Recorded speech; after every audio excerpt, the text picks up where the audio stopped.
આપને માફ કરજો, અટકાવું છું આપને. મોદી સાહેબ દેશ હિતમાં કડક નિર્ણય લઈ રહ્યા છે ત્યારે કોંગ્રેસને ફક્ત વિરોધ જ કરવાની આદત પડી ગઈ છે. 370ની કલમ હોય એ દેશનો એક ઐતિહાસિક ચુકાદો હતો, પરંતુ કોંગ્રેસના સિનિયર લીડરોએ એમાં પણ સુપ્રીમ કોર્ટમાં જઈને આઈપીએલ દાખલ કરી. એટલે જ્યારે રાષ્ટ્રવાદની વાત આવે, દેશના લોકોના હિતની વાત આવતી હોય, ત્યારે કોંગ્રેસના નેતાઓ હર હંમેશ પાછળ રહેતા હોય છે. અને મારા વિસ્તારના લોકોની લાગણી જ્યારે રાષ્ટ્રવાદ સાથે દેશના હિતમાં જોડાયેલી હોય ત્યારે મારે આ પાર્ટીમાં વધુ સમય રહેવો એ મને પોતાને યોગ્ય ન લાગ્યું હોવાથી આજે મેં ધારાસભ્ય તરીકે રાજીનામું આપ્યું છે.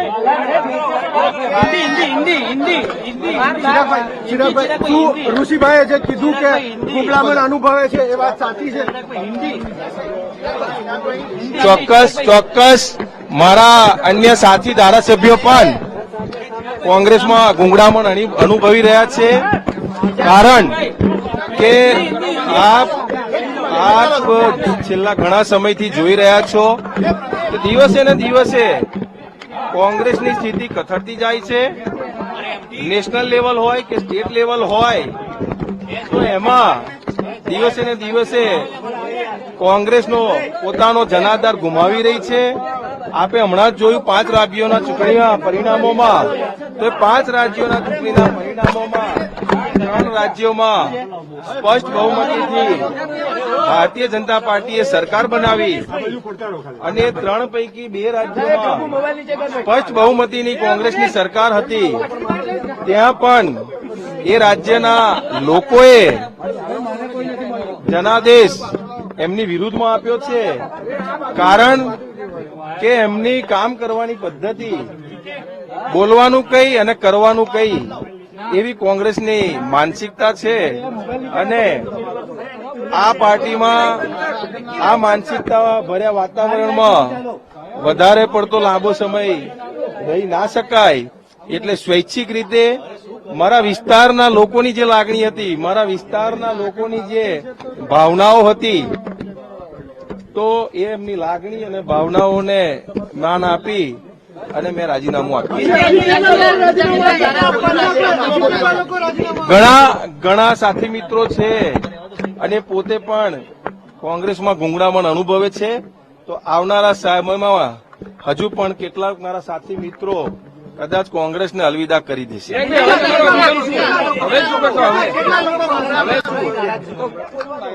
હવે અમે મૂળ તો 17 હતા, હવે 17માંથી વધારે પડતા બહુમતી ધારાસભ્યો નારાજ છે કામ કરવાની પદ્ધતિથી, અને જૂથવાદ ચરમસીમાએ છે. નવા કાર્યકર્તાઓ, નવા ચહેરાઓ, યુવાઓને પાર્ટી કોઈ પ્રોત્સાહન આપતી નથી.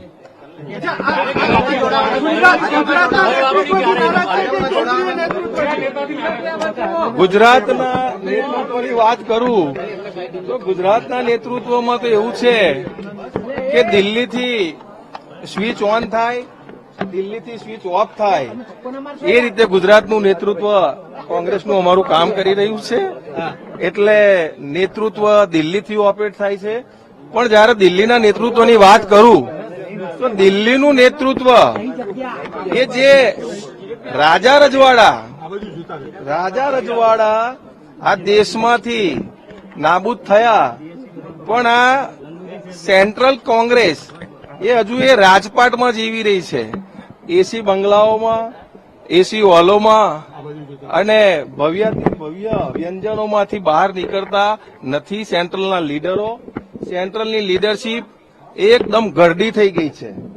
સેન્ટ્રલના લીડર આજે જુઓ તમે તો જે સેન્ટ્રલના કોંગ્રેસના અધ્યક્ષ છે એમને પોતાના ગાડીમાં બેસાડવું હોય તો 2 જણને લઈને બેસાડવું પડે, એમને ગાડીમાંથી ઉતારવા હોય તો 2 જણ ખભે મૂકે તારે એ ગાડીમાંથી ઉતરી શકે.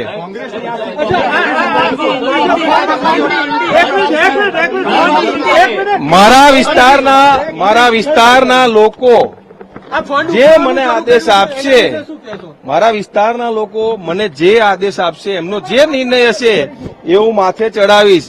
પણ આપણા માધ્યમથી મારા વિસ્તારના તમામ મતદારોને હું એટલું કહેવા માંગુ છું કે આપે મારી પર જે વિશ્વાસ મૂક્યો છે એ વિશ્વાસમાં ક્યારે પણ આપણો વિશ્વાસઘાત નહીં થવા દઉં.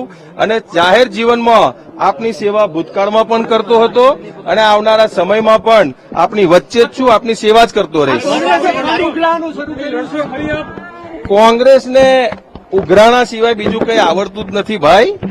એ સેન્ટ્રલના લીડરો જે છે એ કોંગ્રેસના ઉઘરાણાના લીધે આજે હમણાં જ તમે જોયું હોય તો કોંગ્રેસના સાંસદને ત્યાંથી 250 કે 350 કરોડ રૂપિયા 350 કરોડ રૂપિયા જેટલી રકમ પકડવામાં આવી છે. અને એક બાજુ હજુ આ લોકોએ પાછા નવા ઉઘરાણાનું ત્રાટક રચ્યું છે.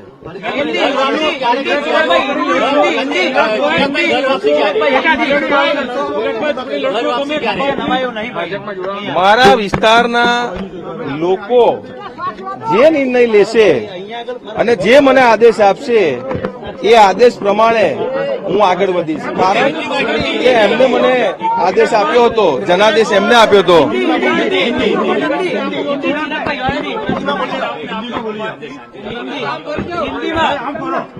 ચોક્કસ પ્રજાએ જે જનાદેશ આપ્યો હતો એ એમના જનાદેશનું સન્માન કરું છું. પરંતુ જ્યારે દેશ, મેં પહેલા પણ આપને કહ્યું કે જ્યારે દેશ આટલી મોટી વિશ્વમાં ત્રીજી મહાસત્તા તરફ જઈ રહ્યો હોય, આજે જીડીપી આપણો આટલો વધી રહ્યો હોય, માનનીય પ્રધાનમંત્રી શ્રી દેશના હિતમાં આટલા સારા કાર્યો કરતા હોય, પરંતુ કોંગ્રેસને વિરોધ સિવાય એક બીજેપીનો વિરોધ કરતા કરતા દેશના સન્માનનીય પ્રધાનમંત્રીનો વિરોધ કરતી થઈ ગઈ અને એમાં દેશની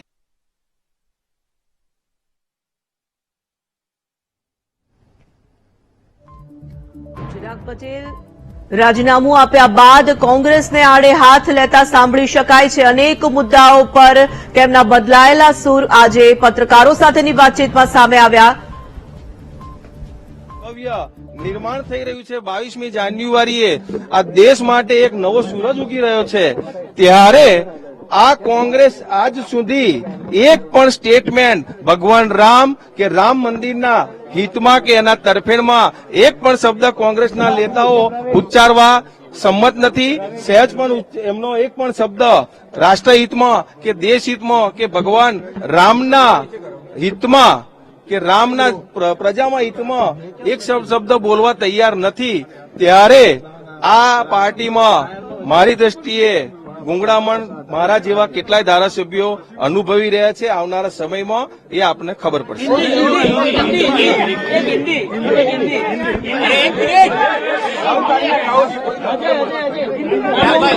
भाई आपने इस्तीफा क्यों दिया, क्या वजह रही इस्तीफा देने की? कांग्रेस से क्या नाराजगी रही, क्यों इस्तीफा दिया? कांग्रेस से इस्तीफा देने का बहुत वजह है. इसमें मुख्य धारा में जो वजह है वो कांग्रेस की मानसिकता राष्ट्र के विरोध में है. अभी अपना देश विश्व की तीसरी महासत्ता बन रहा है. आप सब देख रहे हैं कि देश में इतना विकास हो रहा है, देश में इतने काम हो रहे हैं और सब समाज के लिए जब ये देश काम कर रहा है